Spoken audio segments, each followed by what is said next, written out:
calling in. So today, Justin Hom is from the University of Arizona is going to be presenting about the Nancy Grace Roman Space Telescope and give an overview of its coronagraph instrument and the CPP overview as well. And this is all in support of a current white paper call that's happening on the Roman Coronagraph.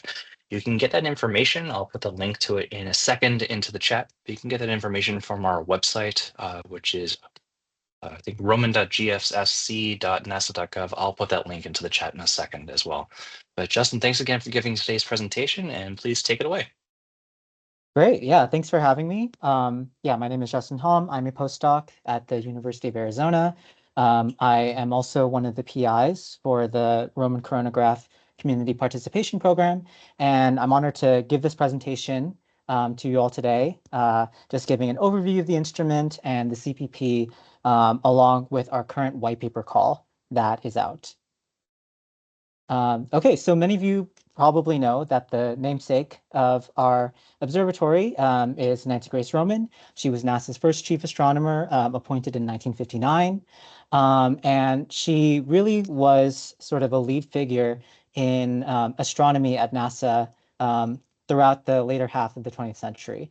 And so she was a lead charge for the Hubble Space Telescope, among other missions. And just a little bit of a fun tidbit for those of you who may not know, it's very fitting that we have a high contrast imaging instrument like the coronagraph on board Roman, because all the way back in 1959, Dr. Roman actually sort of mused on the idea of using a space telescope to directly image an exoplanet around our nearest neighbor, Alpha Centauri. So, it's very fitting that we have an instrument on board, this telescope named after her, that may be capable of doing that for the first time. Okay, so those of you who are familiar to the field of high contrast imaging and direct imaging of exoplanets may have seen a figure like this before. This is describing the flux ratio relative to the host star. And this is really important in the field of high contrast imaging because directly imaging exoplanets is a very challenging task. It requires the sensitivity to signals that are more than 1 million times fainter than the stars that they orbit directly, and at really tight angular separations. So, thus far, we've directly imaged several of these self-luminous and young super Jupiter planets in the infrared. So that's been achieved with quite a few ground-based and space telescope high contrast imaging instruments. And these curves sort of show sort of the limits that these instruments have been able to achieve.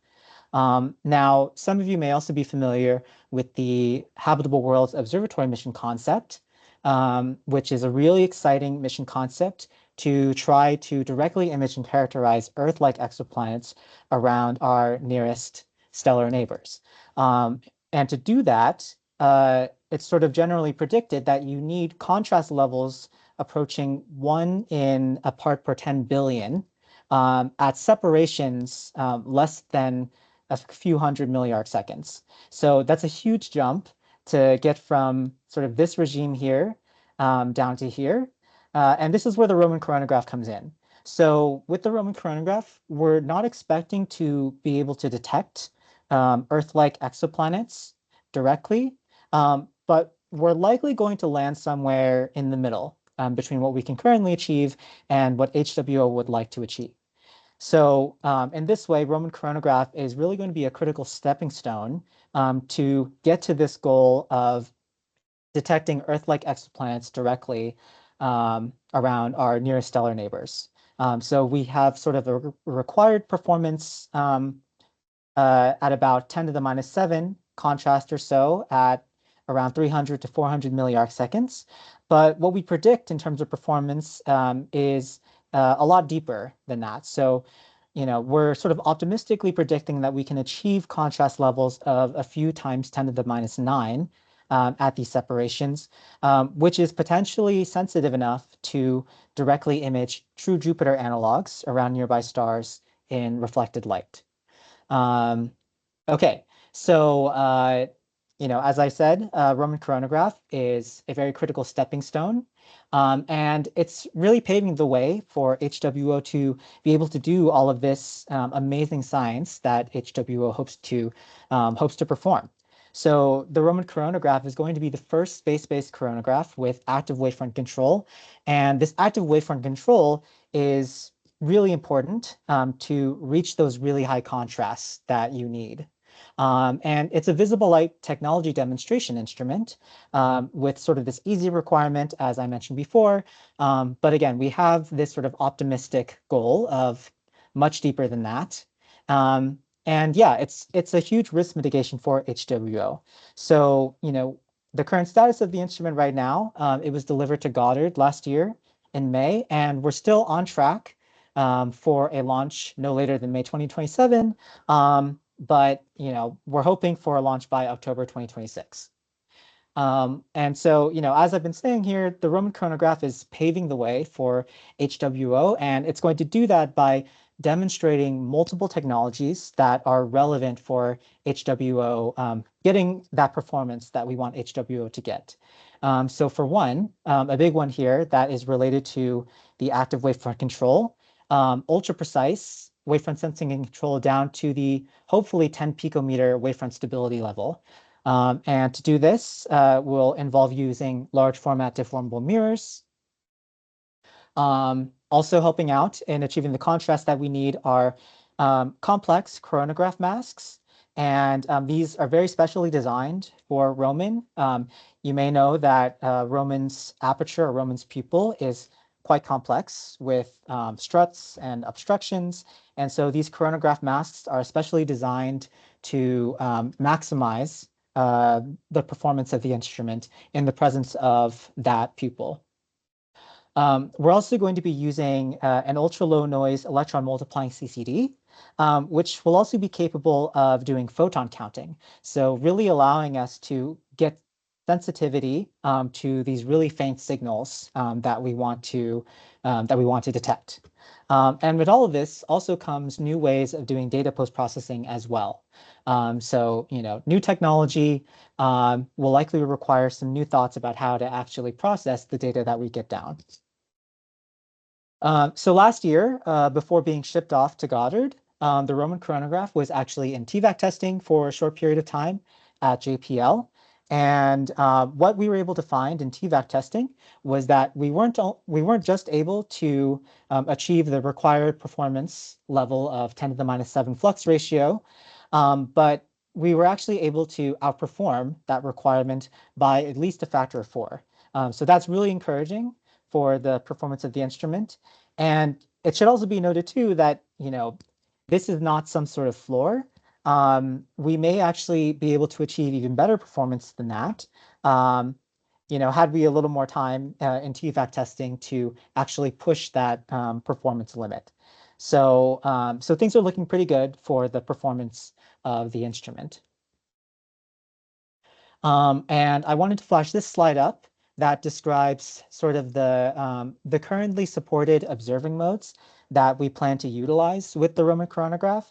I'm also going to show this same slide again later when I talk a bit about our white paper call. But we have one officially required and fully supported mode, which is this first row here.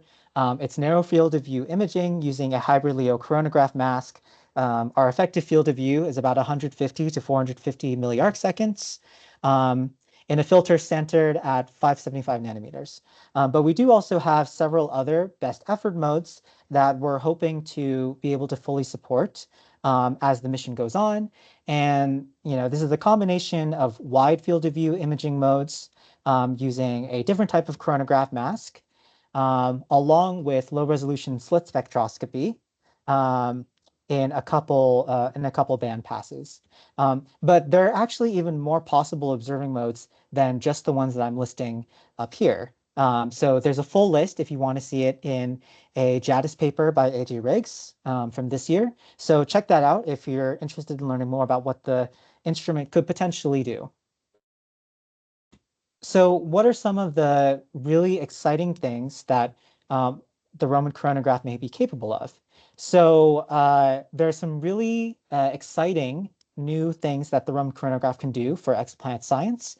So in the context of young self-luminous super Jupiters, as we've detected before, thus far we've really only detected them directly at infrared wavelengths with photometry and spectroscopy.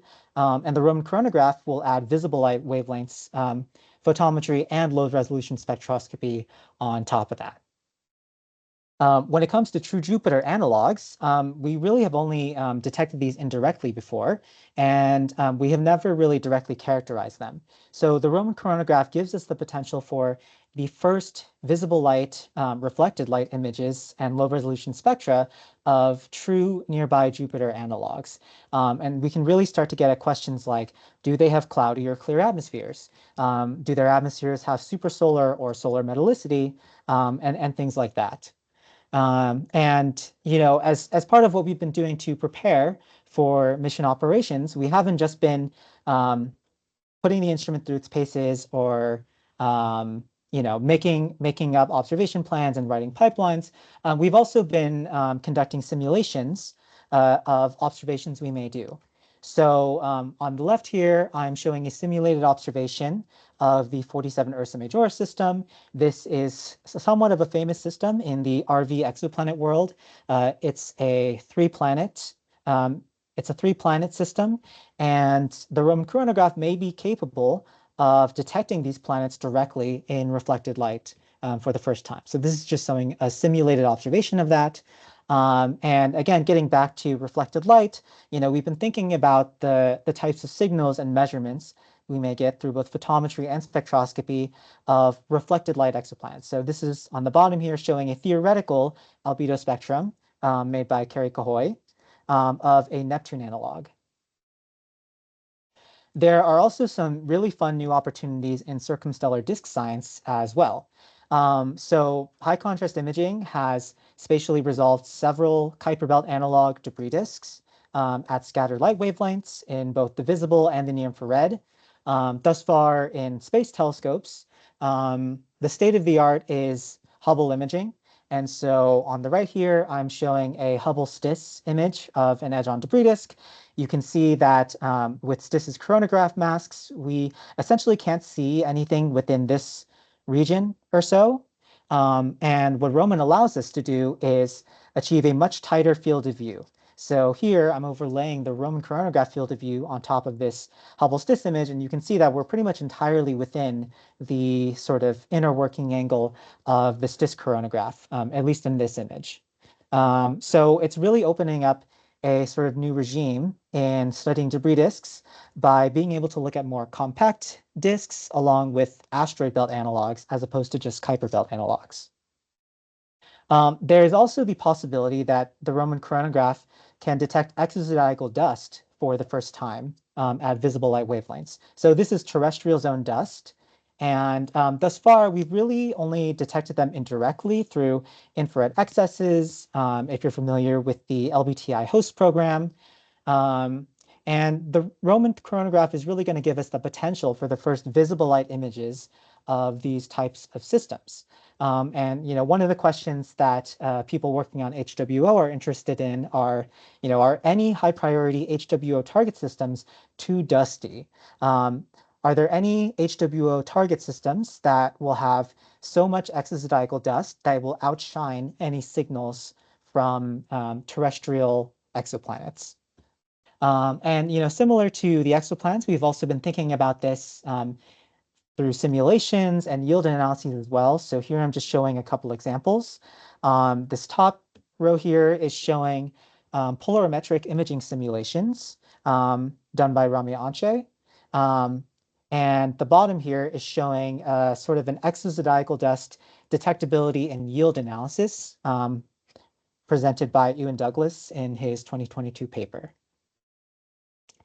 So now I'm going to shift gears a bit and talk about the Community Participation Program, or the CPP.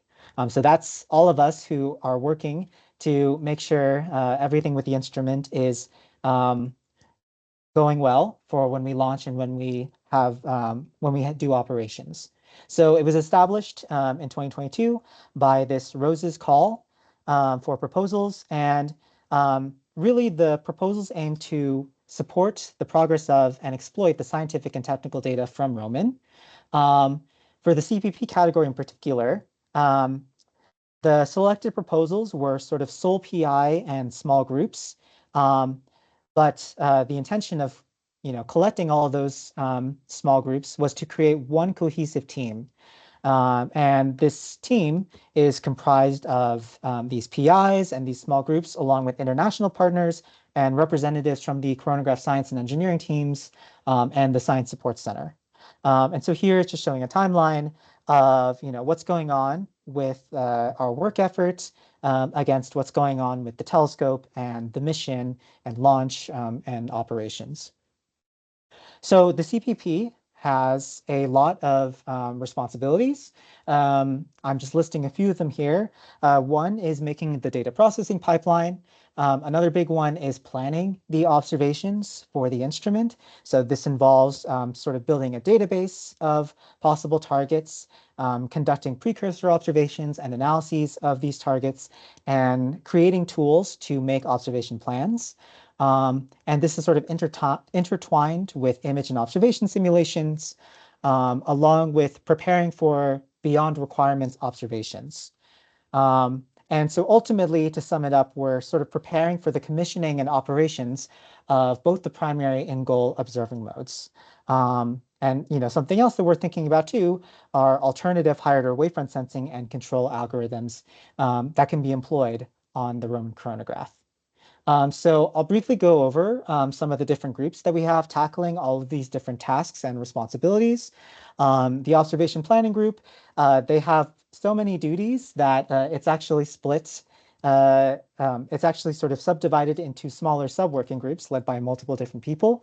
But essentially, the observation planning group is developing the observation phase plan, and it's engaging and soliciting community input for making this plan, along with planning the overall commissioning and calibration activities and doing the precursor observations and analysis of potential science targets.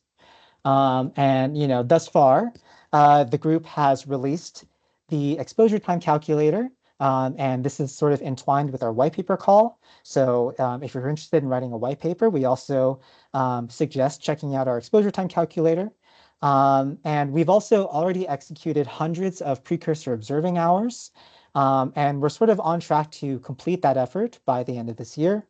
We're finalizing our commissioning and calibration activities, along with our orbital modeling efforts for RV planets and atmospheric modeling for self-luminous planets. And we're preparing our target database to take in all of this information to optimally plan our observations. And then, of course, our white paper call is also out, which I'll give some details about in a little bit. We also have our data reduction and simulations working group, and their main responsibilities are to create the data reduction pipeline for both the required and best effort modes, along with creating simulated datasets, not just for informing our observation phase plan, but also testing the very same data reduction pipeline that they're making. And thus far, the data reduction pipeline is released and public, and it currently supports sort of basic functionality with the required observing mode, which is the hybrid LEO coronagraph, band 1 narrow field of view imaging. And the main goal for the rest of this year is to develop and implement the DRP for the best effort modes. So all of those other rows that I listed in that table before, along with kickstarting more of the simulation effort to validate the data reduction pipeline, which they've already done in part on some TVAC data, as I'm showing here on the right. We also have the hardware working group, who is responsible for assessing feasibility and implementation of alternative wavefront sensing control algorithms, along with preparing for the potential commissioning of currently unsupported observing modes. And they also work a lot with some of the other working groups to implement and mature these alternative wavefront sensing and control algorithms as well. And so thus far, they've been working on implementing these algorithms into simulation frameworks with the DRP and SIMS group, and they're continuing to actively mature alternative and proposed wavefront sensing control algorithms for on-sky use. And finally, we have the polarimetry working group. So there are a lot of nuances to the best effort polarimetry modes that necessitated forming its own working group out of the CPP. And their responsibilities cover everything to do with the polarimetric observing modes. So this is calibration, constructing the concept of operations, and developing the data reduction pipeline. And the polarimetry working group has been making a lot of progress in that front, currently conducting precursor observing campaigns, um, creating the concept of operations, and starting to describe the necessary DRP functionality specifically for the polarimetric imaging modes. And so here I wanted to show a bit of a timeline for what the CPP has been thinking about. So I already talked about how the instrument has been delivered to Goddard already, and we're on track for an on-schedule launch. After launch, we have a 450-hour sort of allocated time in the first 90 days for commissioning. And after that, we have been allocated 2,200 hours or so over the next 1.5 years of the mission. And what we're going to be doing during this observation phase, I'll describe in a bit.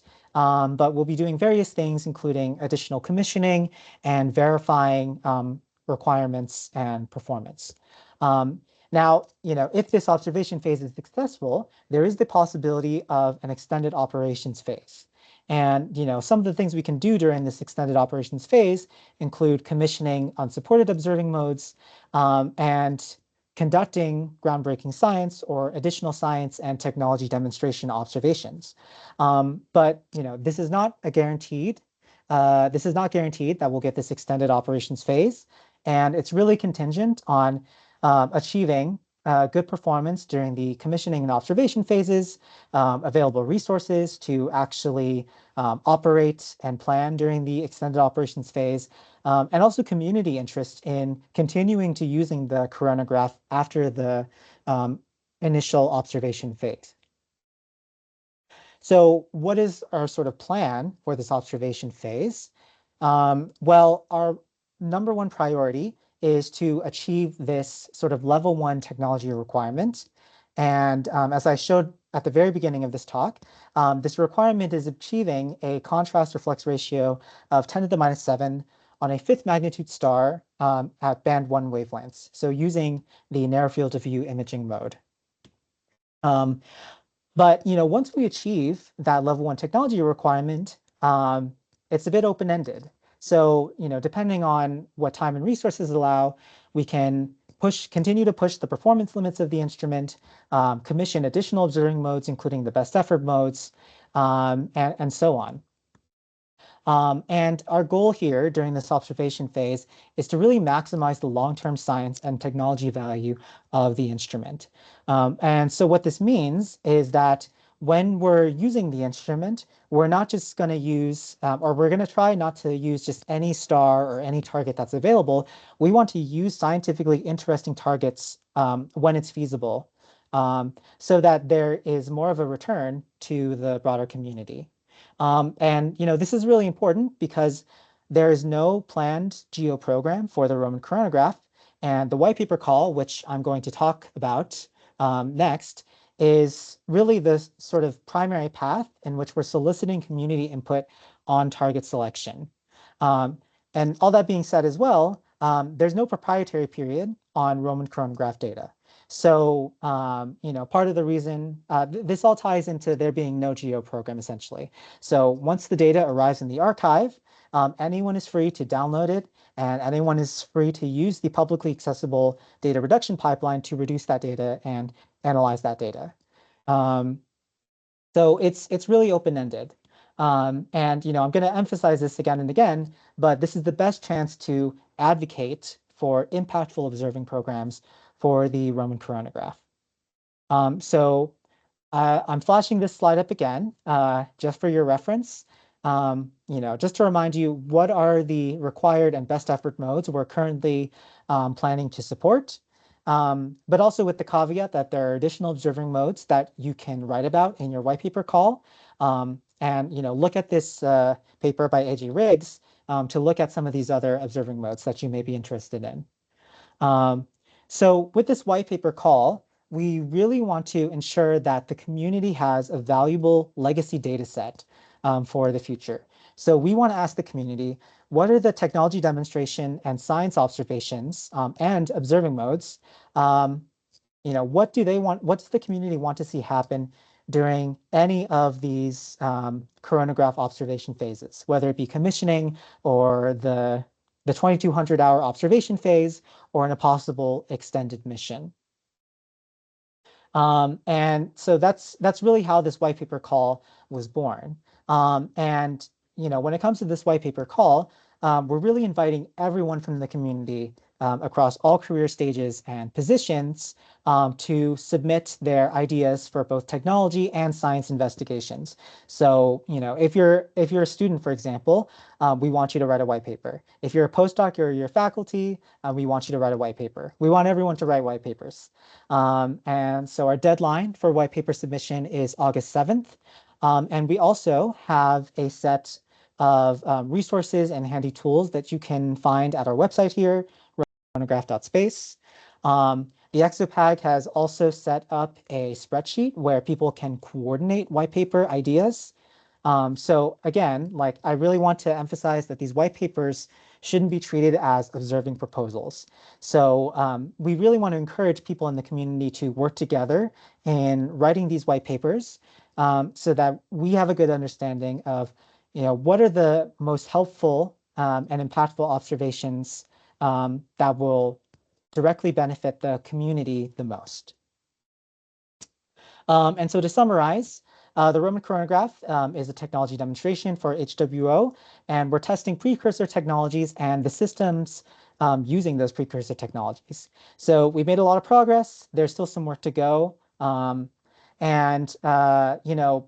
in the sense that we're a tech demo, we're really reducing technology and model validation risks for any HWO concept coronagraph instrument. And that isn't to say that the coronagraph itself isn't capable of really exciting science. With our sort of estimates with performance, it's very possible that we can enter this sort of new regime of groundbreaking science with visible wavelength high contrast imaging with the Roman coronagraph. And again, the best way to advocate, what kinds of observations and which targets we look at with the coronagraph is by submitting a white paper due August 7th.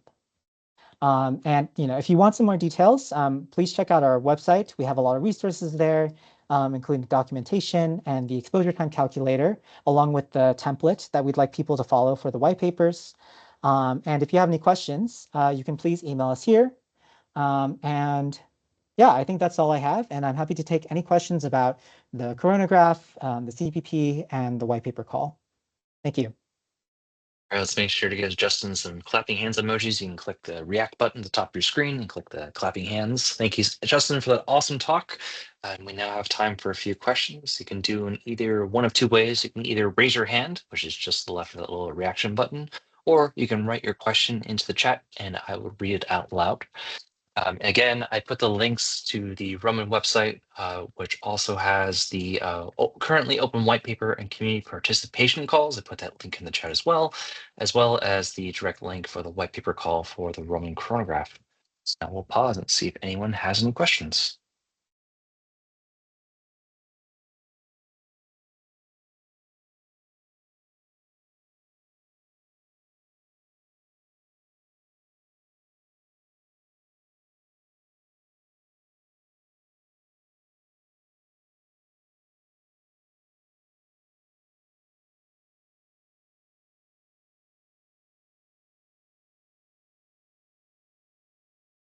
All right, clearly, Justin, you did such a great job on your talk that everyone had all their questions answered. But it looks like if you do have any follow-up questions at all, you can email this address that Justin has put very handily on the bottom of this slide here.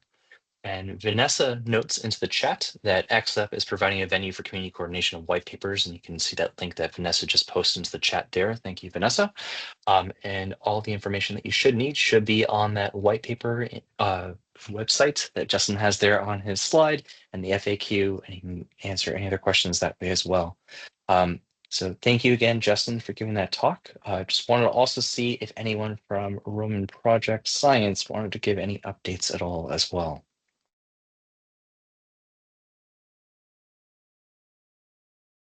I guess we could say something. Sure.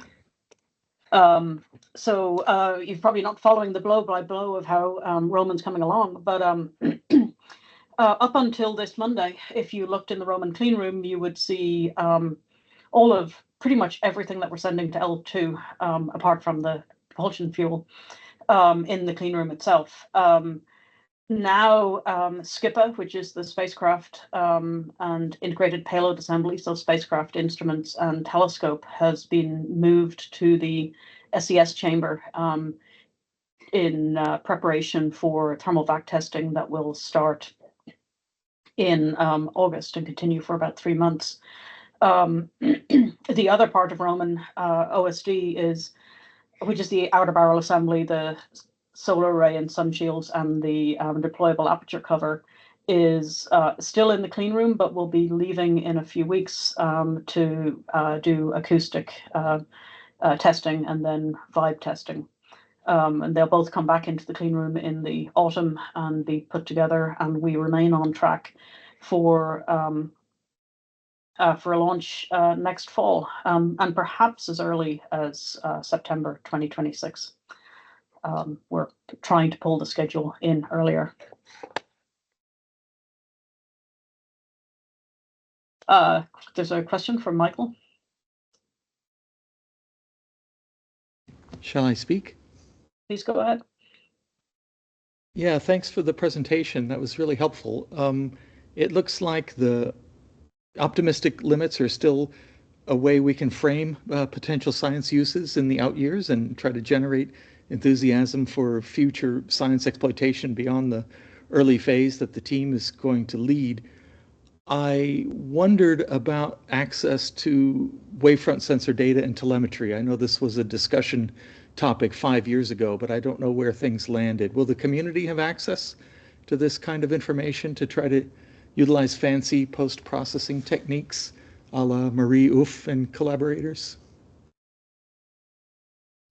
So I will actually pass this question to Vanessa, who is also on the call. I mean, yeah, certainly all the science data will become available on the archive. I'm not sure if all of the wavefront sensor data would be, but maybe Vanessa could speak more to that if she knows. Sure. The high order wavefront sensing, the dark hole digging, is conducted only on reference stars, not continuously on the target star. And that wavefront sensing data will be processed, cleaned and released just like any other science image, obviously not PSF subtracted. But those cleaned images will be released. The low order wavefront sensor that runs at a kilohertz and can in principle correct up to Z11, Zernike mode 11. We don't have the data downlink bandwidth to downlink all of those individual raw frames. But we have residual measurements that just a scalar value for different modes that I believe will be populated in the headers of the associated science data products. Those are residuals calculated over timescales of a second to a couple minutes.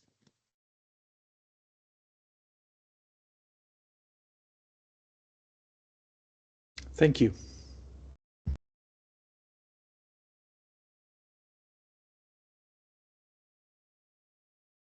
Any other questions at all?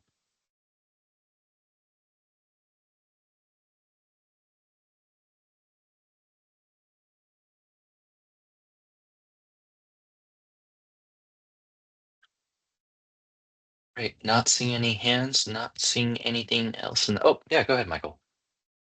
Sorry to bother you again. I asked this at the briefing that Beth held a few weeks ago, I think, but I was wondering, more to the team when you need to lock down your observing program and how that scales time-wise relative to the release of Gaia DR4. I'm assuming that maybe there's a mismatch, and so part of a request or advocacy for future science exploitation would be to have full access to the Gaia database in order to inform possible targets one might want to look at after you need to lock things down for what you're going to do. Yeah, so actually, I see Skylar's hand up. So Skylar, if you wanted to speak on this, feel free. Yeah, sure. So we need to have at least the first, roughly 6 months of observations scheduled by sort of next spring. That doesn't cover the full 90 days, but certainly that's a much faster timescale than DR4. I'll note also that we really require stars brighter than a Vmag of roughly 7 to secure the predicted contrasts. And a lot of the I can't remember the exact cutoffs, but I think it's G of 6, so there's a little bit of overlap, and then okay. Some folks know that Johannes Salman is really working hard to try to get some astrometric info for even brighter stars, but TBD. Yeah, I think the timeline for brighter stars is a little bit longer than the Gaia DR4 release, is my understanding. So I don't think it will inform early observations, potentially later in the mission or an extended mission. I hope that answers your question. Yes, thank you.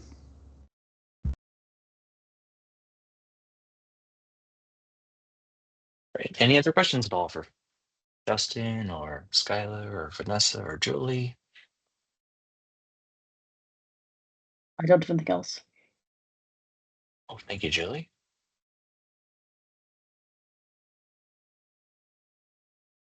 All right. Well, not seeing any other hands, not seeing any other questions in the chat. Thank you, Julie, for the project updates, and thank you, Justin, for that excellent talk on the Roman Coronagraph. Maybe give some last clapping hands emojis to Justin for the excellent presentation. Otherwise, we'll see you next month or alternatively next week for our Roman virtual lecture series. Thanks everyone for coming out. Stay safe out there and have a good one. Bye. Thank you.